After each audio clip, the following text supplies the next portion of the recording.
how do we get to this point where there's so much garbage on the web? It's because I'm going to say this tongue in cheek, because Google incentivized it, not to any fault of their own. Google has only X level of technology, and it can only parse quality to X degree. So that means as a web creator or web content creator, the only thing I need to do is meet that threshold. So I'm only incentivized as far as Google can decipher good versus bad content. And as that needle has moved and that mark has moved just a little bit each and every year, whatever it is, okay, maybe the incentive cycle has shifted a little bit, but fundamentally it's all what Google can or can't do. So if Google can't figure this out and it can't figure out how to parse AI content, I know it says, no, we're not targeting AI content, we're just targeting low quality content. Back to Animal House, what's the difference?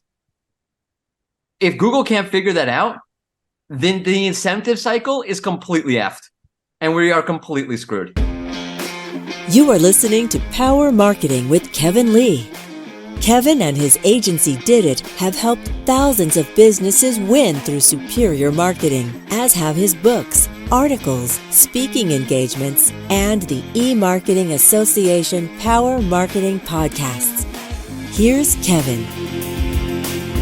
Mordy Oberstein from Wix and I were both at the Brighton SEO Conference in San Diego. So I wanted to take this opportunity to do a debrief with him on everything SEO related that he talked about in his session, as well as everything he discussed sort of off stage with our SEO brethren. It was a great conference, by the way. Absolutely, yeah. And by brethren, I mean all genders. Right. That's also true. So, I mean, where do you even? Let's start with off the record. I think one of the things that we actually discussed it a little bit at one of the panel sessions that we did, but it was a conversation I had with a few people. It was SEO tools, and I think it has a lot to do with what's happening in the ecosystem overall. But it definitely feels as if there's been a shift around how people think about the tools, how reliable they are. I know we actually asked the audience when we were doing our panel for our podcast, just like small gratuitous plug. We were doing our session was a live recording of our podcast, Surps Up. And we had like these little like cards. We asked the audience, like, hold up, the green side of the card if you think yes, and hold up like, the red side if you think no. And one of the things we asked was, do you think the SEO weather tools are accurate or as accurate as they used to be, kind of thing? And I've seen chatter on Twitter about it, but I didn't think I was going to get the response that I got, which is basically like predominantly no. People don't trust those weather tools, like the Semrush Sensor and the Modscast tool. Rank Ranger has like the Rank Risk Index, and now it's SimilarWeb has the Rank Risk Index. And there's all these tools out there, and I think directionally they're kind of okay, but people don't seem to trust them. And then we got into what if with SGE and AI and yada yada yada, do you feel SEO tools are ready for that? And obviously they're not. If SGE becomes a big source of traffic, which I'm not sure it will be, the SEO tools don't simply track that kind of thing. But it brought up the wider question of like, where are the SEO tools at in terms of where the industry is at? And the general sense I got talking both on stage, but also talking to the average SEO, is that they're just not. The SEO tools really were built, I would say 15 years ago at this point. Not much has fundamentally changed about them. Yeah, they've added all sorts of bells and whistles and reports and graphs and this and that and that and that. But they're I think fundamentally, by the way, they're built on a link building model. I think that's why you have tools like Moz and Ahrefs and Semrush. Each one has like their DA score, authority score, or DR if you're Ahrefs. And that came about because of link building. And I think the tools still rely on those kind of things. And I think like they're fundamentally built on a link building model, which is clearly not where SEO is at anymore. And then they kind of like switched over to a keyword first model. So they have all sorts of metrics and search volume and keyword competition and blah, blah, blah, blah, blah. But they haven't really been able to catch up to where the web is at semantically, where Google's at and being able to parse topic, what Google's looking for in terms of content quality. They haven't really done that because they haven't really reformulated their approach to SEO tools. They've kind of just like taken that link building keyword first approach and just kind of built on that, which makes sense why they would do that, being critical. Oh, they're terrible people and they're doing terrible things. I think it's just like a natural evolution of things, but they haven't really been able to pivot to where the industry is at, where content in specific is at, and what I think actual SEOs are in need of. Like, I'll tell you the truth. In most cases, I don't need search volume. I can pretty much you tell me the keyword, I'll tell you, like, yeah, there's probably a decent amount of search volume around it. Like, I don't need a tool to tell me that. Obviously, we're getting to nitty gritty particulars you do need to know, but I don't think that's what's really helpful to me as an SEO at this point. Yeah, I would agree that they're still they're useful in aggregate directionally, right? Just so that you know if you're moving in the right direction or if competitors are moving to be more aggressive.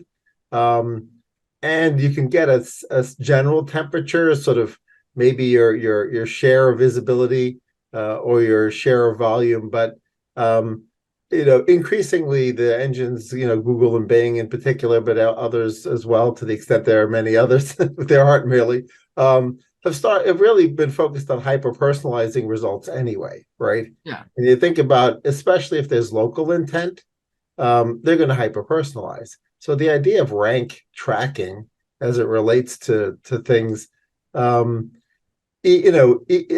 most of the data sources or most of the tools are really in sort of in violations of Google's TLS. Well, anyway. They let them happen. It's like everybody's scraping the web, from Google to SEMrush. Everybody's scraping the web. Yeah, I mean, but again, like they have to scrape obviously for incognito, right? Because that's sort of the pure position data, right? And increasingly, we're getting our results when we're signed in, tuned to who we are and where we are. So yeah, even when you can, sort of, what's the right word I'm looking at? Oddball it. Wow, can't think of the word. You can just gauge it by your eye. You can eyeball it, right? Yeah. You can just eyeball, like, okay, fine. Like, the incognito is around, I'm ranking 5. I'll probably be somewhere between 3 and 6, give or take. Yeah, directionally, whatever. It's fine. Yeah. Yeah, so directionally it's fine. And then you have like the things like the audit tools. Like those are great, right? Like I can figure out where I have errors and warnings. I mean, sometimes I think those tools go a little bit extreme, like low code to HTML ratios. Google said that's not a thing. Please, I don't waste my time. But I think where the tools kind of fall short are on the content side. And usually what they end up doing is defaulting to on-page things. Like your title tag is too long, or your meta description is this. That's not even an on-page thing, or you're missing an H1, or whatever it is. But that doesn't really help me with actual content. And there are some tools out there. I think a lot of them are built like on an AI model, which I'm always a little bit skeptical of. Like, great, how much can I really trust how you're going to help me build out this content? I was talking to somebody. His name's Michael Lewittis at the conference. He was part of, and they haven't done it this year, but he's traditionally part of the Web Almanac team producing the SEO section. And he's got a tool called, I think he calls it Ranktify. And what he's basically trying to do is tackle this problem where, Google's basically saying, like, particularly for news content, yeah, you might be the original source, but the other website has just more context around it, or their article expanded upon what you originally did. Yep. So he's trying to build a tool that basically says, like, here's like the topical elements that your page has. Here are the topical elements that all the other web pages have. Here's what you're missing. And I feel like those kind of things. Yeah, there's at least 1 or 2 other tools doing very similar things. Yeah. Doing essentially a content gap analysis. Right. Market News, I think, does something similar. Yeah. So I think that's a fascinating area for sure. Of course, then it's just a race for everybody to cover all the content to the same level. Yeah, so that's some really interesting ramifications. You could take that and you could use it in a holistic way, saying, okay, like topically, I'm missing a few key points. I really see why they did that or how they're doing that. Or you could just, I have all these topics to check off. I just better include them all. Yeah. One other area that I had some interesting conversations about, and we also have some interesting tug of wars internally, is, obviously the disavow tool grew out of negative SEO. And the fact that negative SEO could, in fact, be used. You could tank somebody's rankings with negative SEO. And so Google, in their infinite wisdom, decided, well, if negative SEO actually can damage somebody's visibility, we better have something like a disavow tool. Of course, that creates a knowledge gap where people who know how to use a disavow tool would now have an advantage. And people who have no idea that one even exists would be at a disadvantage. And that's not tenable either, right? So in the end, Google had to figure out for itself which links were actually toxic and required disavowing and which ones are not. To some extent, hypothetically at least, negating the need for disavowing, right?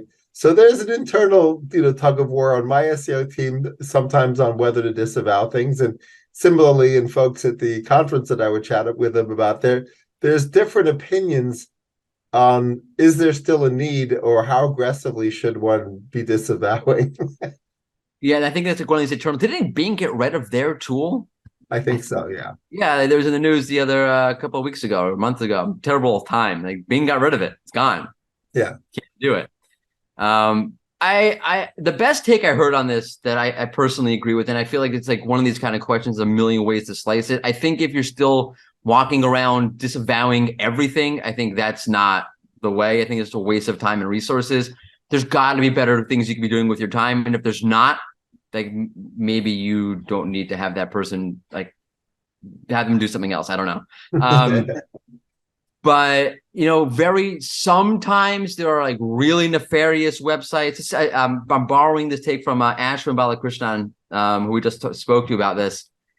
If there's really like nefarious websites that are really like looks like they're targeting you, or there's something like weird going on that you just really don't want, that might be a case where, okay, maybe it makes sense to disavow. Maybe Google could get it automatically on their own, but maybe I don't want to take that chance and I'll just disavow those. But outside of that, I kind of feel like the web is filled with just crap, absolute crap links, absolute crap websites.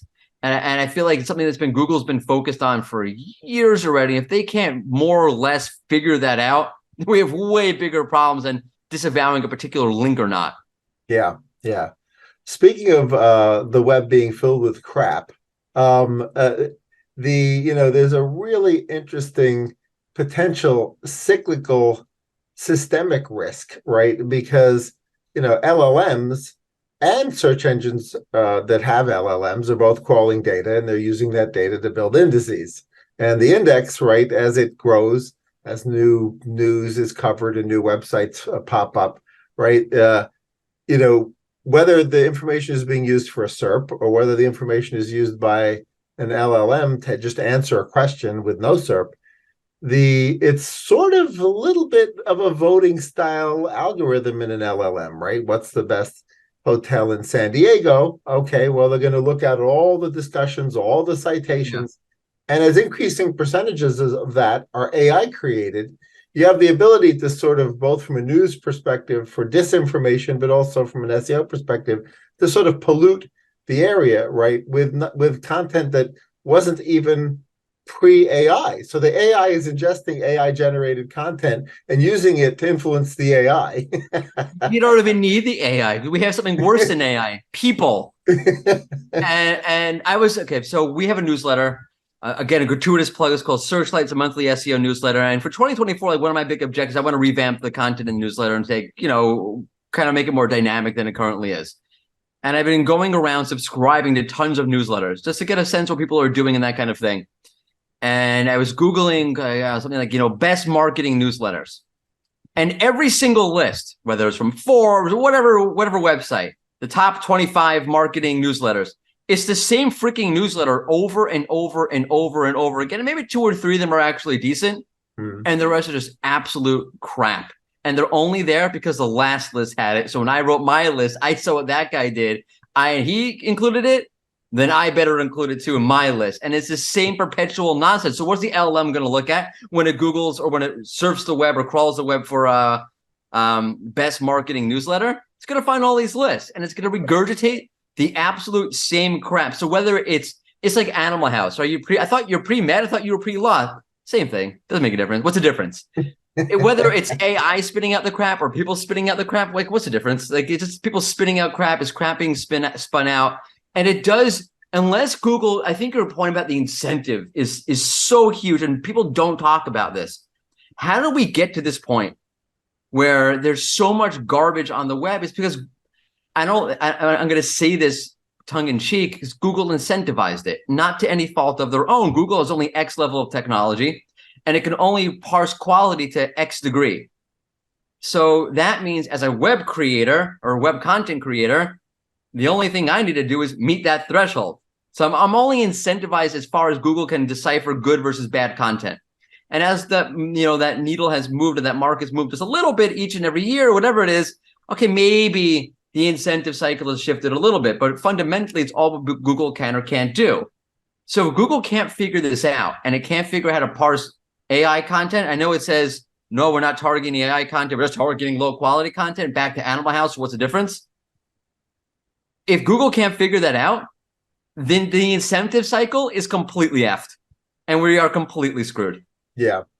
I think it has to come back to, what I've been saying for most of my 30 years doing SEO, which is, something along the lines of we have to delight the consumer of the content, right? Because if the consumer of the content isn't pleased with what they find, then since the Google and the search engine job is to find the stuff that's accurate and delights the consumer, right? Because in the end, they want you to keep using their search engine. So when they fail, they start putting stuff in their SERP or even in their LLM responses that doesn't delight us, right? If it doesn't delight us, then we're going to move to a different search engine or a different search, a way of searching. And so as a content creator or a brand, whether you're a publisher or a brand, broadcaster, whatever, you should be thinking about accuracy and delighting the consumer, because if you think about that, you should align with Google's incentives. Isn't that like amazing, right? As SEOs are always worried about the algorithm, but Google's not looking at the algorithm. Google's like, wait, what are content consumption trends? How are they changing? Yeah. What are people looking for? And let's move the algorithm to that. So don't chase the algorithm, just chase what Google's chasing, which is that. Which is, by the way, gives me hope, because that's the one thing Google does have to figure it out. Yeah. Because otherwise they'll lose market share. Look what you saw happen with Bing. They went crazy with the AI. Oh, we're going to beat Google to it. And they did. And it did nothing. It did nothing. It didn't delight anybody. People were curious. Very curious. Spike, little spike. It was like, wow, this is super cool. Now I'm done with that. Yeah. And Google, by the way, bid on that and said, oh, red alert, code red. Like, we have to, whatever Bing is doing, we have to go do that. And I think they're going to realize, I think they already have realized, I think to a certain extent, that the LLMs and the SGEs of the world are not what delights consumers. A great way to put it, by the way. I'm going to borrow that or steal that. That's not what delights a consumer. Consumers want really great content, really specific targeted content based on firsthand experience, firsthand knowledge. It really speaks to them, that offers a really nice experience, and it's really accurate, and it really is personalized in a way, meaning I'm not saying it's personalized for the actual audience, which obviously it should be, but it comes from a personal place. I think people are sick of brand speaking. I'm sick of brand speaking. It's something that Wix we talk about all the time. We're creating landing pages. People are just sick of brands. How do we make this a little bit more personal? Those are the kind of things that delight consumers and delight users, that I think Google's going to realize it's not the SGE. And already the SGE went from this big ass box to a very small little thing at the top of the SERP. And I think we shouldn't get distracted by the SGE as SEOs either. Yeah, absolutely. One of the things that I've been sort of preaching for a while is essentially digital PR, right? Because regardless of your domain and how new it is or how old it is, best case scenario is you get that to rank. But the reality is that, especially for a newer domain, and there's still folks spinning up businesses all the time, the reality of you ranking for the things that you do and the problems you solve is much lower than other places. So I'm a huge fan of content getting syndicated out, and that as you think about content creation, you think about, well, where should this live? And then as I slice it up and create snackable content out of it, where should that live? And where should abstracts of this content live? And that ends up being really powerful from a content co-creation perspective. If you're creating content with partners or even testimonial content, who's to say that the testimonial should only sit on your site, right? Maybe it should even sit somewhere else. So what's your perspective on this, the sort of idea of having the great content live in lots of places? I was like, say kind of something controversial, which I don't know why it would be. SEO is not for new, or is not for new websites. Meaning, obviously, you should be doing SEO on a new website so that eventually, in a year from now, you can reap the rewards of that. But if you shouldn't rely on that as a medium that you're going to get, traffic from or leads from.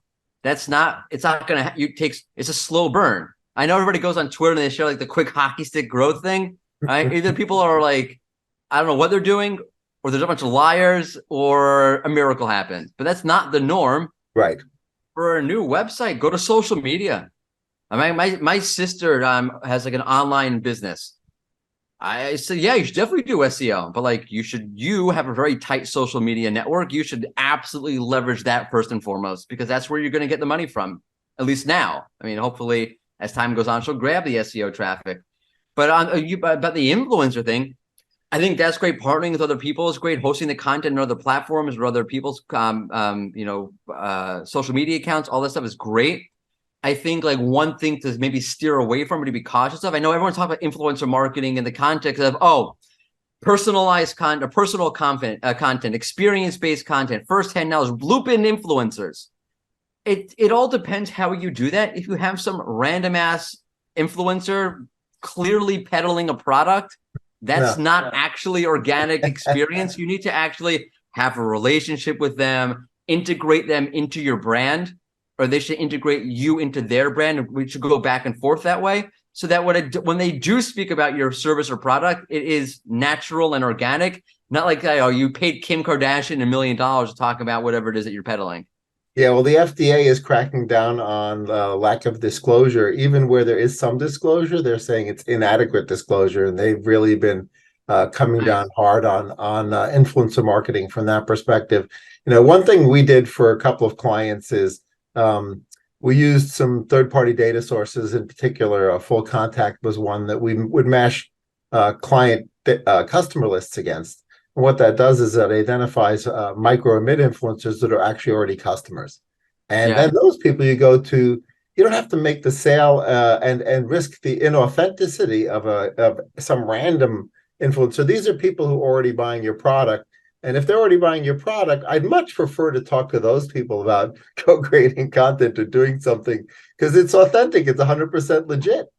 That's another thing people don't talk about, like influencers and the number of who cares?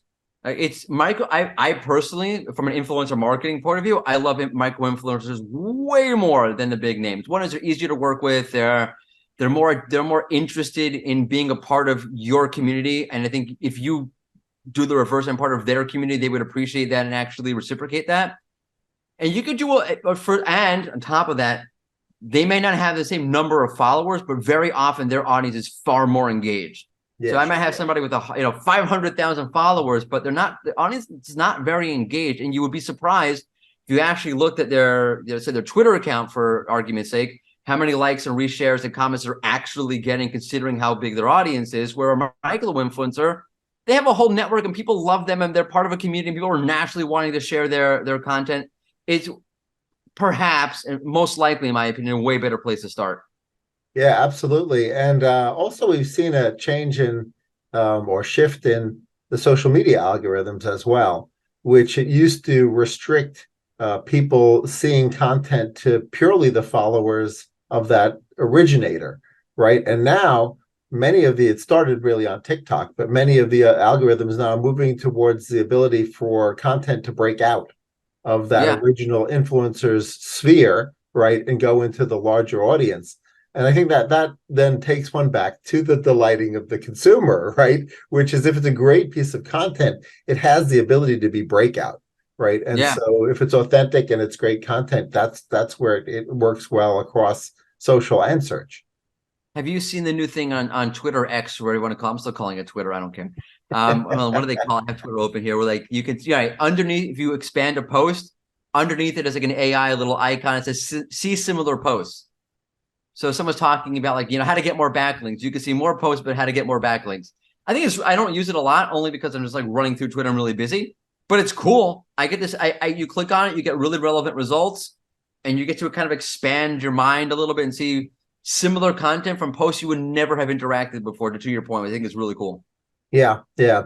The other thing that we see a lot of marketers ignoring is, of course, video SEO. I mean, YouTube's the second largest search engine, and Google, of course, prefers video from YouTube typically, but it mingles in video that it found other places as well.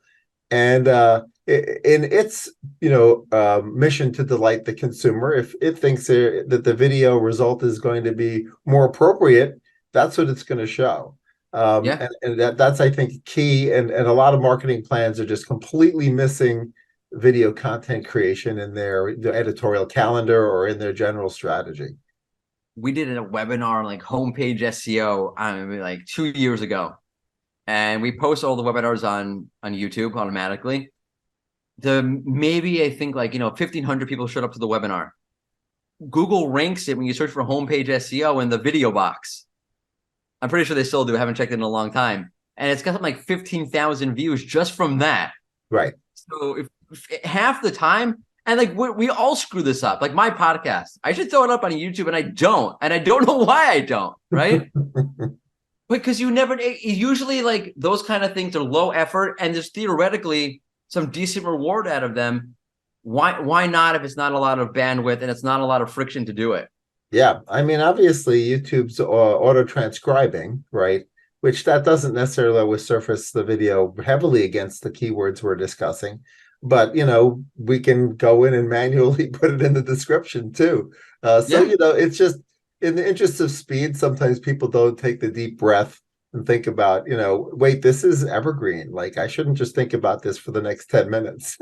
One of the things I was talking to my partner in SEO crime at Wix, Crystal Card, about just today, just before I got on this call with you, we were running through like audio. I got for our podcast. We're like, why doesn't this sort of have more audio features? And it's surprising to me because audio is great. I love audio. Right, if I'm at work and I want to listen to like the news or whatever, it's on YouTube, but I don't really want it on YouTube. I really would rather have it on a podcast. I'm not actually watching it. I'm just listening. I'm almost surprised because Google has talked about in the past of like hinted that they are auto transcribing podcasts and Google Podcasts. I don't know if that's really the case or not, but I don't know why they haven't thrown more audio features up on the server. I would love them. And I think it would be great, by the way, for accessibility. Like one of the reasons why I think you don't have a lot of, I'm guilty of this myself, a lot of written content having an inbuilt audio feature is because Google doesn't do anything with the audio feature. I might throw a YouTube video up on the post or into the post because Google does do things with YouTube. YouTube is a giant search engine on its own right. But in terms of the audio, I don't do as much as I probably should do with it because Google's not really doing anything with it. And I'm a little bit surprised that they're not.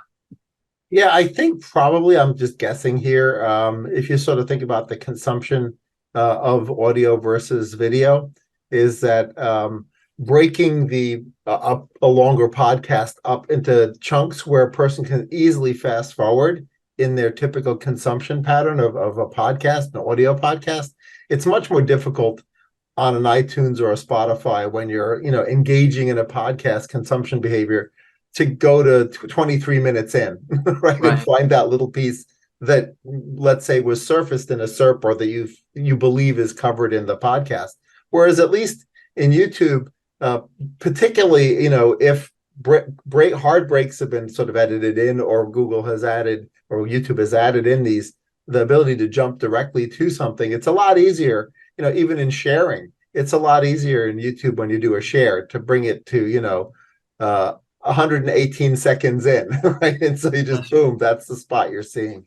Well, it'll be even harder because I think Google is shuttering Google Podcasts at a certain point. I think I forgot the date. Again, terrible dates to ask my wife. But I think they're shuttering Google Podcasts. So that'll be impossible for them because they won't even have the repertoire available to them the same way.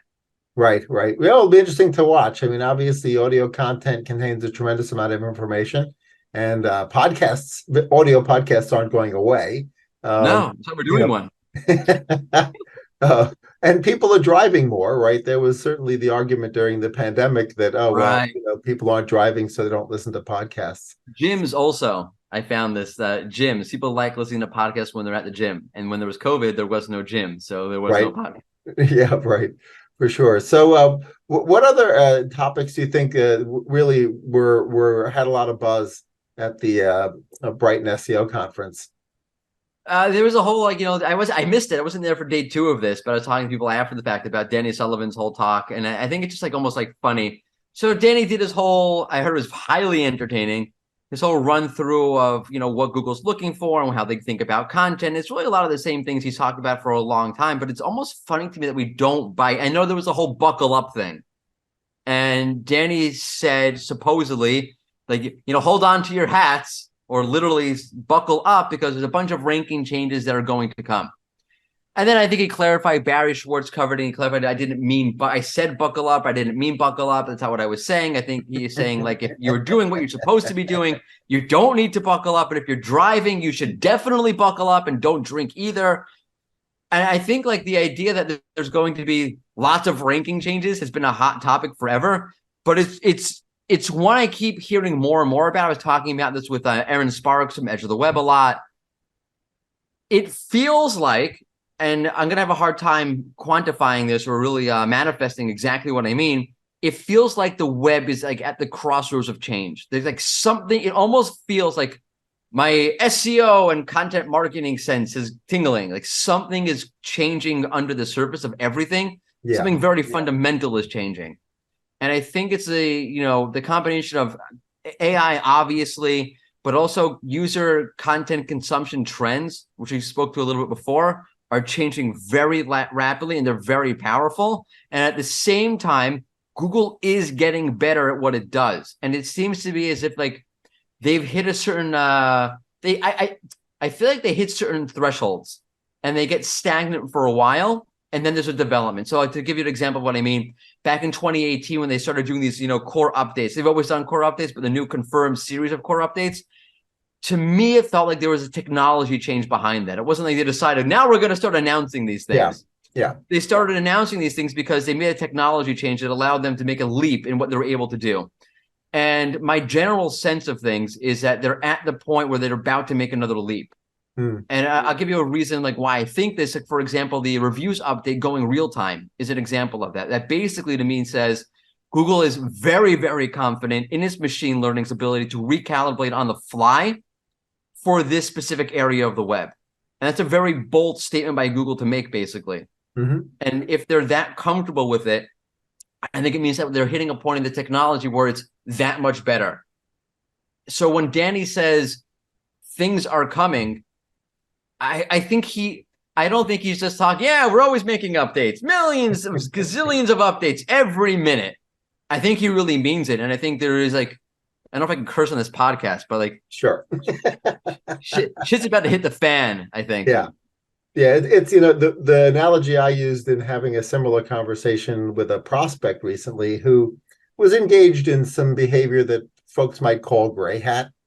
As I said, I see there being increasing traffic enforcement, because the analogy I like to use is that SEO tactics are sort of like speeding, right? There's a little bit of a buffer where you're going to get left alone by the cop. All right, so some people say the buffer is like 9 miles an hour over the speed limit, right? So if you're 9 miles over the speed limit, your risk is low and you get to the destination faster. So you're happy because you still get to the destination faster. You start getting like 15 miles over the speed limit. Okay, your risk factor goes up, not linearly, but from beyond that inflection point, it goes up logarithmically or exponentially, right? So now you're doing like 25 miles over the speed limit. Not only does your risk factor of getting caught go up dramatically, but the penalties go up dramatically. Right. So it's really, if you start using that analogy from an SEO gray hat perspective, right, you could get away with a little bit, and as long as you're within that maybe one standard deviation, maybe you got away with it. Should you have done it? You can make an argument either way, right? With some of the sort of light gray hat behaviors. But once you get into that area where somebody taking a look at it, or machine ML model taking a look at it, or an AI model taking a look at it, I think the penalties are going to start going up. So I think like it's going to go down from 10 miles an hour buffer to maybe 8, and people will be surprised, or 7 or 5, right? And so people that engaged in behaviors that they might have gotten away with before will suddenly find themselves caught up getting a ticket and getting a penalty, right? So to borrow your analogy, which is a great analogy. I'm from the East Coast. So my wife's from Baltimore, I'm from New York. We just go down to Baltimore all the time. I think I was in New York. My wife was coming back from Baltimore because she goes, I just got a speeding ticket in Delaware, which is, believe it or not, a real place, an actual state, even though it's like this big. You spend, when you drive from Baltimore to New York or New York to Baltimore, you spend about 10 minutes in Delaware. And they make a lot of money off of speeding tickets. They make a ton. You know why? Because it goes from 65 in every other state to 55. So all of a sudden, you're automatically driving 10 miles over the speed. And they know this. And they park their cars right at the border. And then they nail you. And you're like, where did that come from? That's what's going to happen. You were going 65 before. This 65 is legal. This is fine. That's what I'm supposed to be doing. But without you realizing it, Google has changed the speed limit to 55, and they're about to penalize you. Yeah, well, you were doing 72 in the 65, right? Right. Also true. In also the 55. True. It was not a good ticket. So yeah, I would agree with you that probably whatever changes Google is working on, and perhaps Bing as well, although people may not care about Bing, it's going to be along those lines of there'll be some shakeups algorithmically just to improve the customer experience for the searcher, but along those lines there may be some sort of enforcement related algorithmic changes as well. So if you keep, as we mentioned, front and center, delighting that consumer, and if you do that, you're basically white hat, right? Because you as you syndicate your content out, as you look for places to put that content, that's all legit. Yeah, you're aligned to what Google themselves are trying to do. If not, as Danny said, buckle up. Wow, we really hit like the car analogy, like really hard. So the future proofing, like there will be some movement towards certain answers going to LLMs. And as I sort of think through that, as I think through people asking for the top 10 newsletter list right from an LLM, where there's no citations as to why it gave you that result. It's just giving you a result. I'm continuing to just focus on sort of digital PR to influence that, right? Which also has potential benefits towards regular SEO. Do you have any thoughts as to how you can future-proof your visibility to inclusion in non-SERP LLM results? So, one of the things that I think that we don't put enough emphasis on as SEOs is it's the brand marketing value of being on the SERP. So I know this is not like directly answering because we're talking about being beyond the SERP, but it's something you should be doing anyway. If you rank for a keyword, let's say it's got like 1 million search volume, okay? And you rank number 3 and no one clicks on you for argument's sake. Those 1 million people see your favicon. Thank God for favicons, right? They see that over and over and over and over again. There's definitely value in that. How do you quantify that value? It's brand marketing. Good luck to you. But there's real value in the brand efficacy of the SERP. And I think it's really the same thing for LLMs. Like you want to do the same thing. You want to be able to put your brand out there. You want to be able to build brand awareness. I think brand awareness is like social media for SEO. I don't know exactly how it plays into the algorithm, although Google has talked about it makes things easier for indexing. They can find things. I think it makes things easier for getting a link, right? People, you're sharing your content. That vibrant presence on social media has these like very soft SEO implications that sort of like play themselves out. I think it's very, very similar in general for brand marketing as a whole. It opens tiny little doors, lots of tiny little doors that you didn't even know were possible to open because you're focused on your brand presence. And so one of these tiny little doors is LLMs. It's showing when you ask ChatGPT, like, what are the best website builders, that Wix shows up. So I don't think like, do I need to sit there and figure like, how should I strategize to get on an LLM? You should have been thinking about this before the same way in general is how do I get my brand presence out there so that when one of these unexpected doors opens up, I'm able to walk through it. Yep. Actually, you bring up a really interesting point, right? Because essentially a brand is a promise, right? That name that associates with a brand, I own Truth Nutrition. I'm hoping that my customers are delighted with the product, right? Yeah. So no amount of advertising or visibility will make up for the fact that a product or a service sucks. And of course, a product or a service sucking will result in negative rankings, negative ratings online, which will likely influence people's willingness to engage with the brand online. So in a sense, you need to think full funnel, right? You need to think all the way across, because your interaction as a company with the consumer is going to have an influence indirectly in your search ranking, right? Because if you piss them all off, your customers are going to be saying bad things about you, and you're not going to rank. It all plays itself out. You can't think, oh, okay, like the website, if you just like leave it outside the product, if the product is a website, let's say for the argument's sake, you can't say, well, like the site kind of stinks, but I'll get it to rank and it'll be great and things will be wonderful for the business. Like you can't put lipstick on a pig. It doesn't work that way. Like you get them to rank, just to oversimplify this, and they show up and the website is horrible. Like, great, you got them here. You spent tons of money and time doing it and no one bought a single thing. So good on you. Right.